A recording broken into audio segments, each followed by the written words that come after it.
Page 46, Sarasponda. I don't know how to pronounce that name, but I'm sure somebody will tell me. Let's look it over. It's the last piece in the book, so congratulations if you've made it this far. If you do not have a teacher, I would encourage you to go back through this whole book again and review everything, review all the lessons.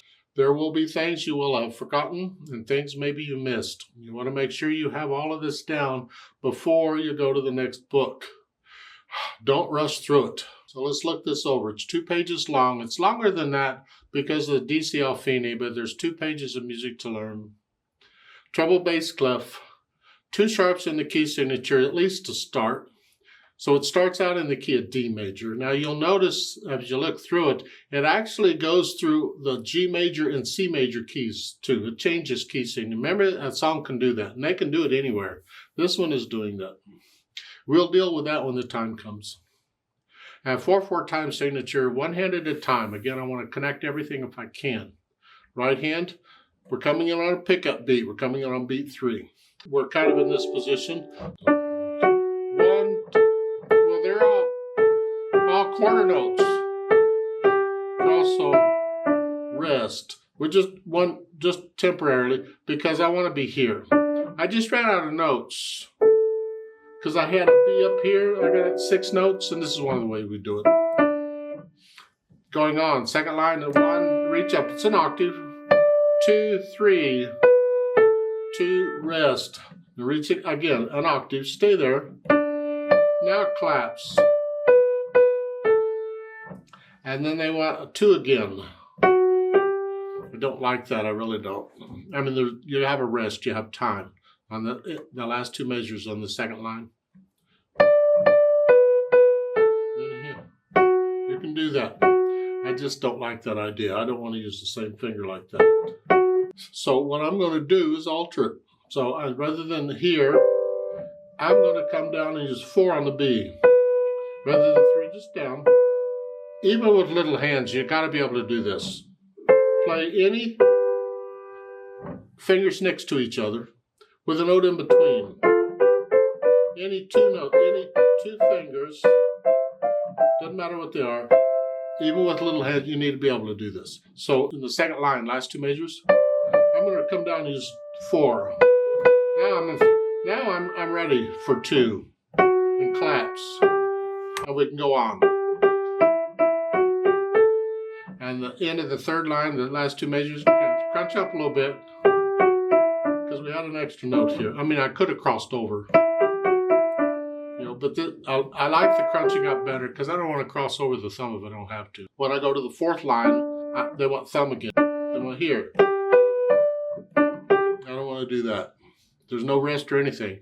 Now, it is the end of a phrase. You're going to lift up and like taking a breath, and you can always move when you do that, so you can get away with it. But I still want to connect everything if I can. So I'm going to alter the fingering. If I take the last note in the 3rd line here, the D, half note, and I take the next 3 notes in the last line here, all of them, we have a G chord here with the extra D on the bottom. Well, the fingering for that is actually this. 1, 2, 4, 5. That's how I'm going to finger this. So I'm here on the half note. I'm just going to reach up for the 4th line. Just go 2, 4, 5, and then 4. Because these are repeated. I can change on those. Here, like so. So that's what I'm going to do. And then we're playing the same song, only we're in G, in key of G. Yeah. So I'm going to use basically the same fingering. At the top of page 47. And again, I'm going to use 4th finger there for the last 2 measures here, because I don't want to use 2nd finger on both. So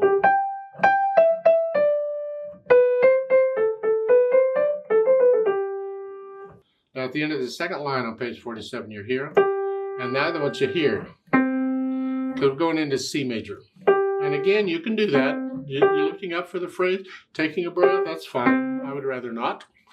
So I don't want to end on a thumb. I want the thumb for that one. So on the end of the second line, there on page 47, instead of this, I'm going to go, use fifth finger. Scrunch up a little more. This way, I can reach down.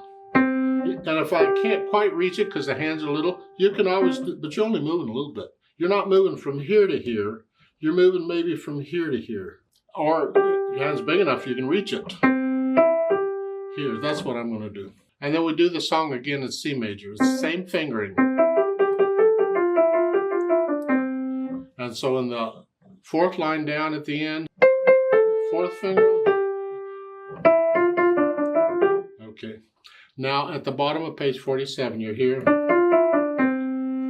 There's a DC Alfini sends you back to the beginning. DC means go to the beginning. Okay. So I'm here and to go to the beginning, I gotta go here. Now that's only one note. I mean, that's not a problem. I can do that. But I would still like to connect the fingers, or the notes with the fingers. So I'm going to, when I go back to the beginning after I finish it, I'm going to go a 1, 2, 4 here. I'm sort of in this position. So the last note on page 47 is here. Then I go back to the beginning. I'm going to go a 2, 4, 5. And then I can do a 4. Because those are repeated notes. I can change there. This way I connect it. There are different fingering styles, and there are different principles involved in different fingering styles, and your teacher may teach a different one, and that's okay. Some teachers will say, don't change this fingering. Don't ever change the fingering in a method book. You do it exactly as not fingered. That's what your teacher does. That's up to them. But I'm changing fingering, and it's just their opinion. It's somebody's opinion, and in my opinion, it's not written in stone. And if I have a different fingering style or I want to teach a different fingering style, I change it. And that's what I do in these videos. I want to connect them with the fingers if I can. And so I change. They're more interested in keeping you in a 5-finger position or close to it. I'm not. We're going to go all over the place. So, okay. Left hand, we got the chords. D chord, 5/7 chord, and then the second line, it's a 4 chord that's broken. Then a 1 chord, block, 1. So when you recognize these chords, it's just, and so we're going to do the same chords in the different keys. So at the last line on page 46, we're in G major. Doing the whole thing in G major, and then in page 47, third line, we're in C major. Put the hands together. Let's see what happens. Now, if I hesitate, that's okay. I don't care. Right now.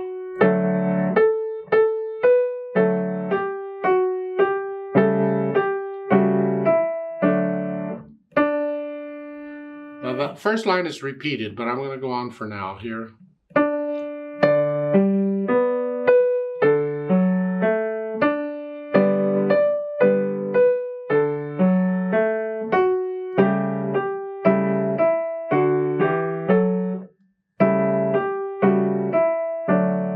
Basically the piece, because you're just playing the same song now in the key of G, whatever, and then in the key of C. It's the same song. You just get to play in all the keys. And when you're doing scales at the beginning, I just do the scale for the first key signature that shows up, because it could change a lot within the piece. But if you want to do, we only do 3 scales so far. You do all 3 of them just for practice. Now, once I have the hands working together, I'll go back over it slowly and get rid of any hesitations. Once I've done that, then I add the articulation. The short staccatos and flexing at the wrist. Connect this.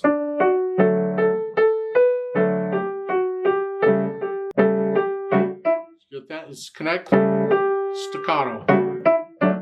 And as far as the curved lines go, they've got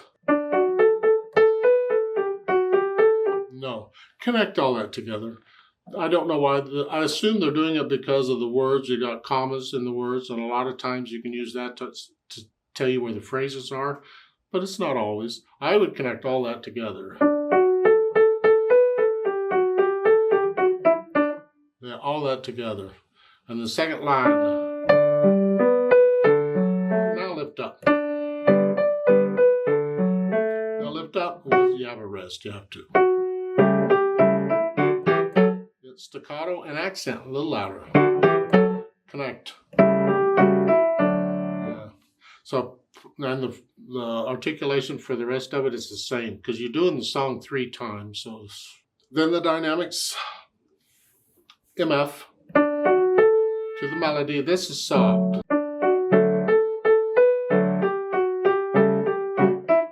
Second line is loud.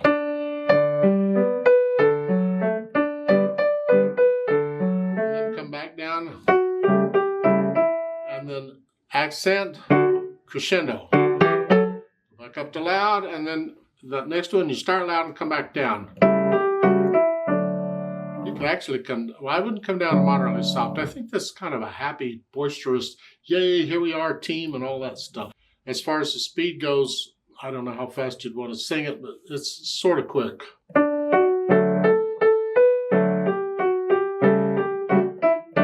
Each time you play this piece, they're playing the piece 3 times, once in each key. And the first line of each one is repeated. So it's actually 4 lines long, and you're going to play it 3 times. Okay. When you get to the bottom of page 47, the DC Alfine, the DC sends you back to the beginning. Alfine, the fine is at the end of the 3rd line, the thin and thick bar lines. So you're going to do it, so really you do the piece 4 times. Now they've added pedal in a few places. You don't need pedal here. You do just fine without it. But it does provide some contrast. On the 2nd line, in the first full measure, you're going to push the notes down first and then the pedal. And lift it up as you play the 4th beat. So that's by itself. And then again, the next measure after you play the notes. And if lift the pedal up so you get just a speck of silence. Yeah, it's like lift the pedal up with the left hand.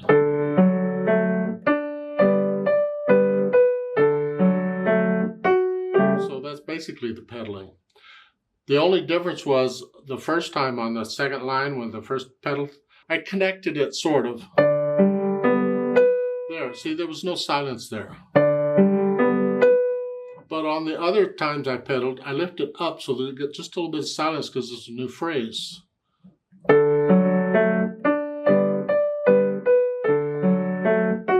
So that's the difference in the pedal. And it's pedal like that and the other times you play it too. Exactly the same.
Remember the natural accent?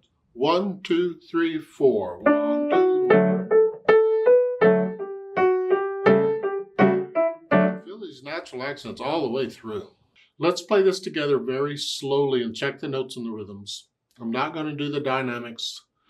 I will do all the repeats and the DC Alfine, and I'll go ahead and do the pedaling so you can see that. I'll give us 2 counts because we come in on beat 3. Ready? Go.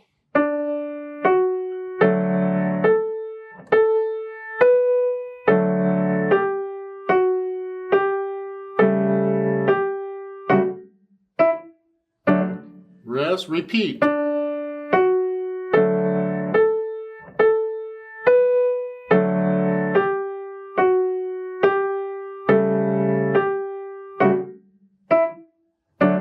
rest, 2.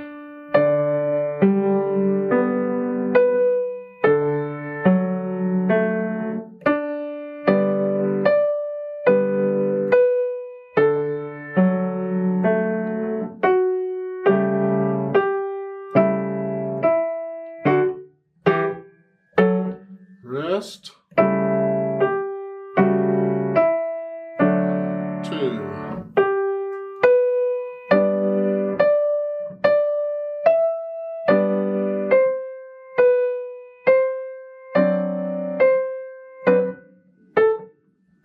Repeat.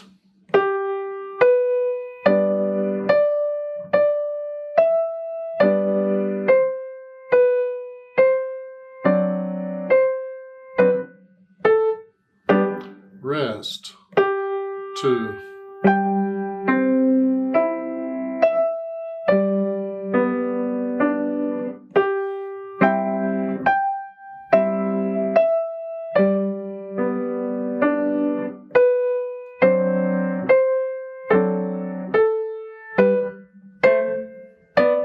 Rest,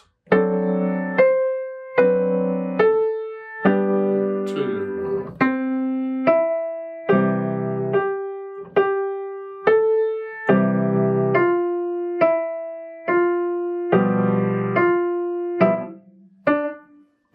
Repeat.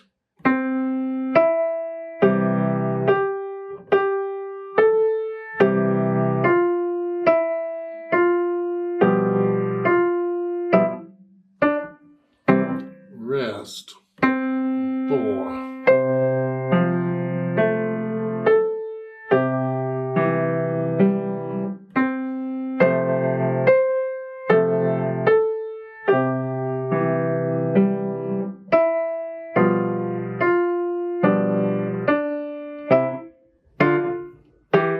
Rest. To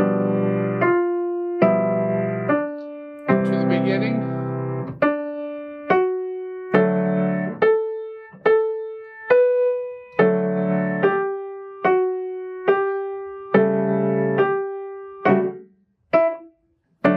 Repeat.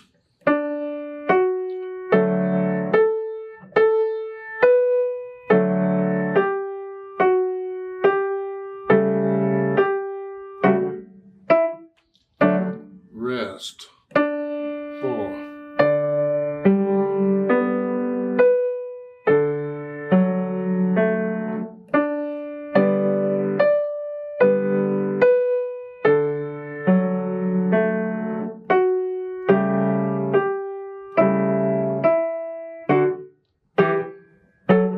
Rest.